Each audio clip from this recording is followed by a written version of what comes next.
L'extrême droite sur la question LGBT, c'est que ça sait être LGBT-phobe, mais ça sait défendre l'LGBT quand il s'agit d'être islamophobe. Ces dernières semaines, il y avait eu un gros backlash quand la France Insoumise avait présenté ses chefs de file, et notamment toi et Jawed. Est-ce que tu peux me raconter un peu ce qui s'est passé ?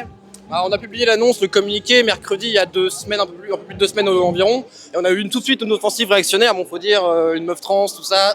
Le cauchemar de l'extrême droite, c'était facile, c'était assez prévisible, on va dire. Donc on va pas se démonter, on va pas se laisser démonter, puis on va continuer à avancer malgré tout ça. Et on a pu aussi voir un petit peu la dissonance au sein de l'extrême droite sur la question LGBT. C'est que ça sait être LGBT-phobe, mais ça sait défendre l'LGBT quand il s'agit d'être islamophobe. Donc on voit tout de suite cette dissonance au sein de l'extrême droite qui est assez révélatrice du pinkwashing que propose l'extrême droite aujourd'hui. On le voit même d'ailleurs aussi sur une question plus internationale, le co-organisateur de la marche des fiertés de Naples qui part aider celle d'Israël. C'est assez révélateur d'un pinkwashing global. Et donc vous avez fait front, vous avez réagi comment en fait ?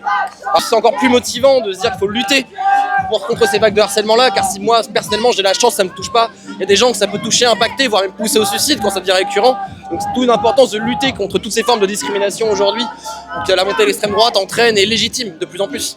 Oui, puis il y a un côté exemplaire. Moi, j'ai trouvé ça très beau de ta part, à comment tu as réagi et comment tu as. Il faut montrer à tous ces fachos qu'on n'a pas peur d'eux, Ils attendent que ça, de faire peur. C'est leur but, c'est de faire peur pour faire taire toutes ces identités, les faire disparaître et les reminoriser, les marginaliser encore plus. D'où l'existence et l'importance de ces marches aujourd'hui, d'avoir ces marches de lutte pour visibiliser ces luttes et que tout le monde les voit et qu'arrêter de cacher ça et de marginaliser toutes ces questions qui sont des questions de vie ou de mort aujourd'hui. Et au Havre, comme en France, comme en Europe, comme aux États-Unis, il y a une pression. Donc il y a quel moyen de lutte, les associations, tout ça, comment on lutte localement ? Dans le sens où les discriminations, ça reste des questions très systémiques. Il faut attaquer le système à la racine par la formation des agents municipaux, administratifs, la police, au sein de l'éducation nationale, pour que vraiment arriver à déconstruire toutes ces constructions sociales autour du genre, de la question du racisme, etc.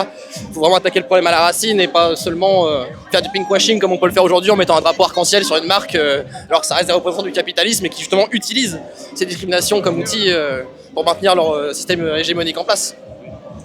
Donc il y a encore beaucoup de choses à combattre, mais le combat continue, quoi. Tout à fait, oui, puis on lâchera rien.